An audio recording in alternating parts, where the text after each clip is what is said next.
Time now for a Health Watch with Dr. Syed Hussein of Trinity Health of New England. He joins us by Zoom. Doctor, good morning. Morning, Keith. Greetings from Cambodia.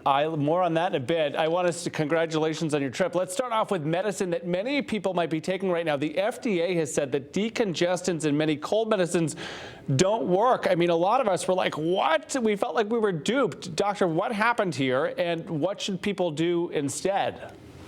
Yeah, this is based on a number of studies that have been done. This has been in process for a while now. It's been discussed in the medical community for quite some time, Keith. What I don't want viewers to do is panic. There are alternatives that they can take. The medication we're talking about, the active medication is phenylephrine, which will be pulled off. There's a process that the FDA needs to go through, so it won't be immediate.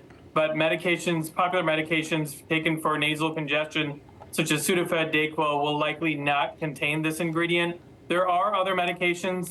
There's another medication that involves pseudoephedrine, which is more potent, but that's behind the counter, which means patients need a prescription for that. There are nasal sprays available to relieve nasal congestion, whether it's allergy related or steroid-based nasal sprays. Phenylephrine-based nasal sprays will also be available. So suffice to say, please reach out to your provider, your primary care doctor, if you have questions related to this.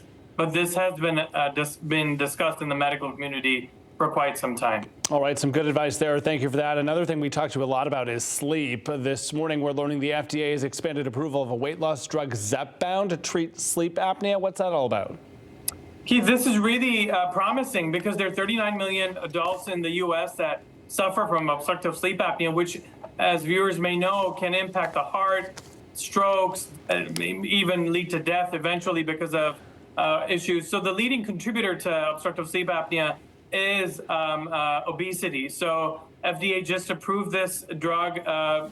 We don't know the exact mechanism. It may be related to the actual weight loss or some other mechanism, but the approval is based off of 2 clinical trials that recently got completed and showed promising results. This is in addition to the FDA approving similar weight loss medications for patients who may have underlying heart disease as well. All right, and this one getting a lot of attention too. Federal officials, doctor, have new rules on what foods are considered healthy. I've been chomping on potato chips this morning next to Symphony. I don't know that makes the grade. What can you tell us here?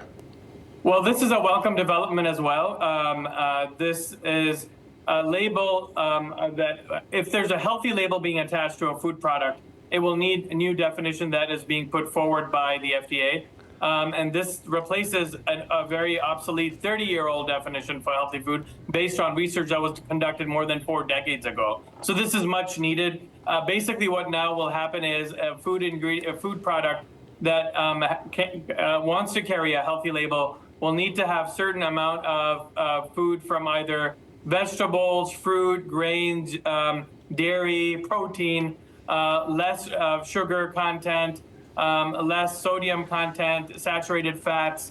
It remains to be seen, how this will all play out. I do believe manufacturers will have a couple of years to comply with the rule, which is stated to go into effect in the next couple of months. All right, and doctor, in just one sentence, because I said you're in Cambodia, teach us something new. Favorite part of the trip? Just traveling, just seeing and absorbing new cultures and traditions and seeing how people live in other parts of the world. All right, enjoy your travels. We can't wait to welcome you back to the studio. Health Watch with Dr. Hussein, always on call. Thanks so much.